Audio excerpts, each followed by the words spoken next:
Welcome back po sa ating munting channel. So, ito na nga guys. Ito pong si Senator Pia Cayetano ay sinampahan po ng kaso ng kababaihan.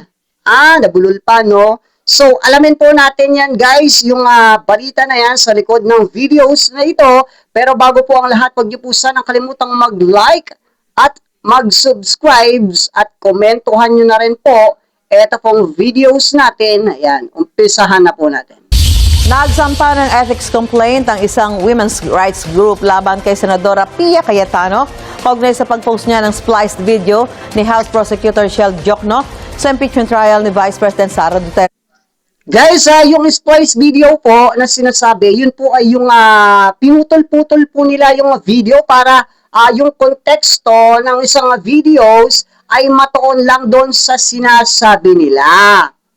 Yan po yung splice video. Gate ng grupo, paglabag ito sa tungkulin ng mga senator judge na maging impartial at nawala raw sa konteksto ang sinabi ni Diokno sa paglilitis. Correct. May balita si Joseph Morong. Nakashare sa mismong official page si Senator Judge Pia Cayetano ang videong ito ng diskusyon ng kapatid niyang si Senator Judge Alan Peter Cayetano. So, wait lang guys Dito pa lang po sa pag-post niya sa sarili niya pong social media ay hindi na po ito tama. Kasi isa po siyang senator judge. Dapat po gitna lang po siya. Hindi po dapat ito ginagawa ng isang hurado sa isang impeachment trial kasi makikita po ng taong bayan ang yung pagka-one-sided. Hindi ka karapat dapat maging isang senator judge sa isang impeachment trial kung ganyan ang ginagawa mo. Alan? Parang Alan lang, no? At House Prosecutor Congressman Shel Diokno noong Day 7 ng impeachment trial ni Vice President Sara Duterte. Nagbabaka sakali lang, baka may makuha tayo dito. So anong makukuha natin? Figure out all the subpoenas we're requesting. The evidentiary facts, Your Honor, that we're not yet, hindi pa nakita ng House. So nagbabaka sakali din. Kinikwestiyon ng video na yan dahil misleading at mapanlin. Ayan guys, so di ba pinutol-putol po nila yung video tapos pinost po nitong si Senator Pia Cayetano sa kanyang social media account para makita po ng taong bayan, malito po yung taong bayan. Dito po sa ibig sabihin ng kanyang pinost na video sa kanyang social media, nililito niya po yung isipan ng taong bayan para kumuha ng simpatsya. Which is hindi po yan dapat ginagawa ng isang senator judge, lalo na po sa impeachment trial dahil bias po yung ganyan at makikita po namin na one-sided lang po kayo. Isang side lang yung kinakampihan nyo. Halatang halata yung pagkabias po nitong dalawang magkapatid na ito. Kaya yung sinasabi nilang iniisa-isa po sila, buti nga sa inyo. Bakit? Gumagawa kayo ng mga kabugukan ng kalokohan. Kung wala namang nakikitang kalokohan na ginagawa ninyo, hindi naman po kayo masisita at wala pong maisasampang kaso sa inyo. Halatang halata po itong magkapatid na ito. Grabe, sobrang obvious na obvious po ang pinapakita nila na pagka one-sided. Itong dalawang magkapatid na ito, si Robin Padilla, si Amy Marcos. Buti nga po itong sila Bongo at dalawang Bilyar at Loren Ligarda ay hindi po katulad nitong apat na ito. Kaya buti nga sa'yo. Grabe. Huwag mo nga kaming ululin. Pia Cayetano. O kumusta na? Kumustahin niyo po si Pia Cayetano? Kumusta ka, Pia? Grabe, no? Umano, hindi raw buo at nakasplice o putol-putol ito kaya nawala sa konteksto ang sinabi ni Jokno. Correct. Kung papanoorin ang diskusyon sa paglilitis ng July 20, pinapaliwanag ni Jokno na may tuturing lamang na Yan. fishing expedition ang ginagawa ng prosecution kung hindi nito alam kung anong hinahanap na ebidensya. And yung tinutukoy po ninyong fishing expedition, yun ay maaaring sabihin natin nangyari kung only if the party requesting the evidence or documents ay nagbabakasakali lang. Baka may makuha tayo dito. In our case, I have to disagree that there was any sort of fishing expedition because based on what the Committee on Justice and later the plenary of the House found was sufficient, there was enough cause to proceed with the case. Naghain ng reklamo sa Senate Ethics Committee Yan. ang grupo ng women's rights advocates na Every Woman. Kasama sa grupo si dating Commission on Higher Education Chair Patricia Licuanan at University of the Philippines Professor Jean Franco. We encourage Yari ka ngayon, we Pia. demand that there should be an investigation and if needed, there should be a sanction towards her action. Sa sulat na ibinigay ng Every Woman kay Senator Tito Soto, chairperson ng Senate Committee Si Soto pa po pala yung may hawak sa mga ethics complaint. So, paano ka na ngayon, Pia Cayetano? Kasi, tama na kasi yung mga pambibilog niya sa ulo ng taong bayan kasi hindi na po umuubra yan, yung paawa effect nyo, pabait effect nyo, makajos effect nyo. Tama na. Kitang-kita na po namin ang inyong pagkabayas, ang inyong pagka-one-sided. Iisa lang po ang kinakampihan ninyo dyan. Yung defense team.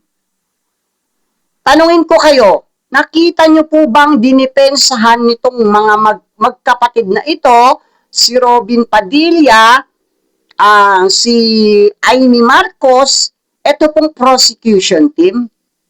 Nakita nyo po bang in-defense nila? Hindi po. Ang palagi po nilang dinidepensahan ay yung kampo ni Vice President Sara Duterte. Diba?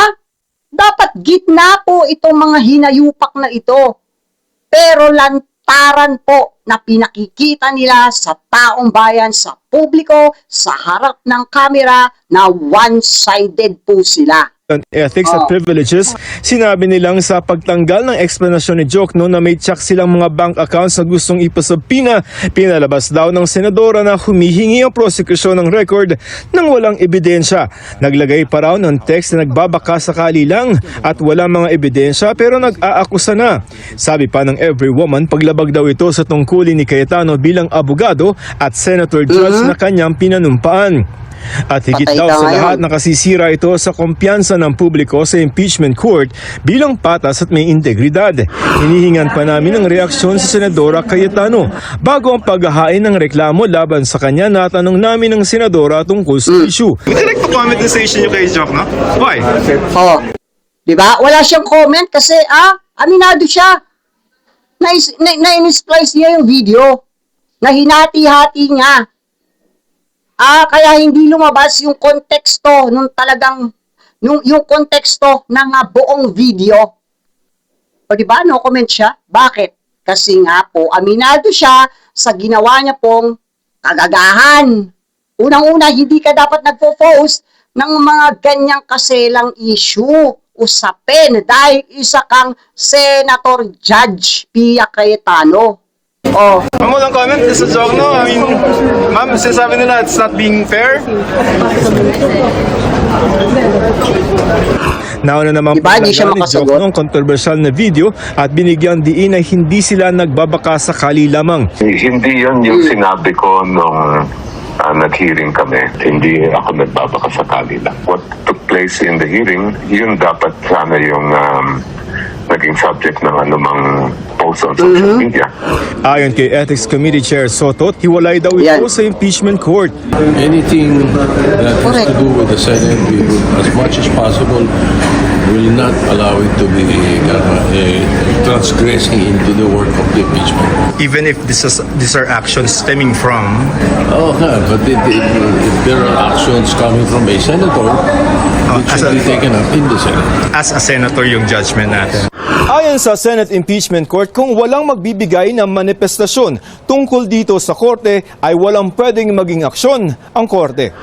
Ang prosecution ayaw daw husgahan ang pagpo-post ng senator judge pero aminadong nababahala sa umunoy spliced video. Ang collective na opinion ng prosecution panel dyan ay ito ay nakababahala. No? This is very concerning and alarming.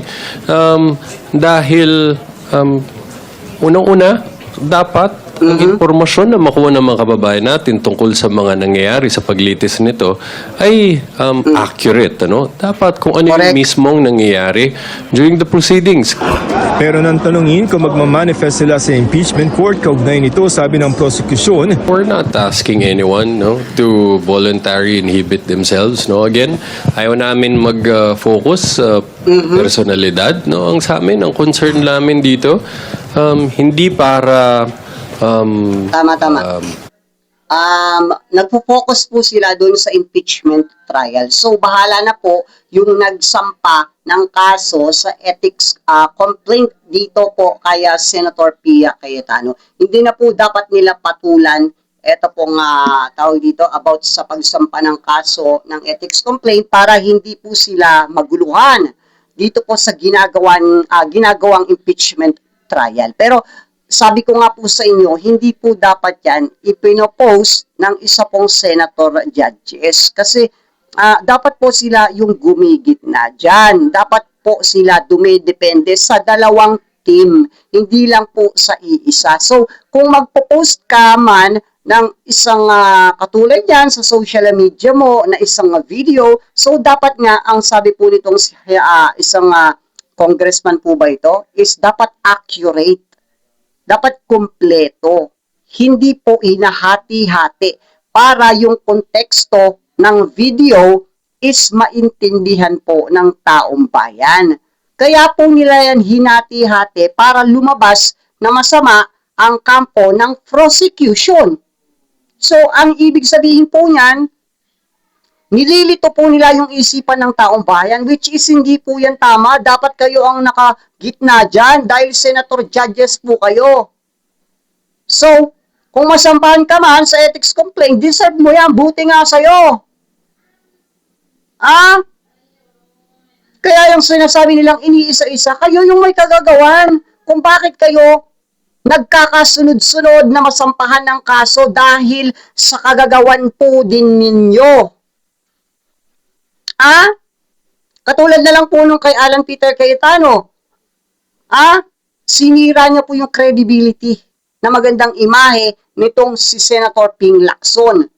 Yun pala, hindi naman po totoo. At napatunayan po yan ni Ping Lacson. So, sinira niya lang yung credibility ng tao sa harap ng taong bayan. O so, nung binalikan siya, pikon siya. Bakit daw siya yung inuuna? Tanungin din kita, bakit sinira mo yung credibility nitong siya, Senator Ping Lacson? Diba? Yung pala matagal na pong may hawak na matitibay na ebidensya itong si Ping Lacson tungkol po dyan sa flood control dyan sa Taguig ni Alan Peter Cayetano. Diba? Di balik tayo dito kay Pia Cayetano, ha? Kung sinampahan ka man po dyan o yung ethics complaint, ayan, versus Senator Pia Cayetano, deserve mo yan. Okay? Guys, pakilagay po ang inyong mga komento dyan sa comment section para makita at mabasa po natin isa-isa. Ayan. Tapos, re-replyan ko po kayo sa bawat komento ninyo. Maraming salamat po. Pakilike po, subscribe, and share.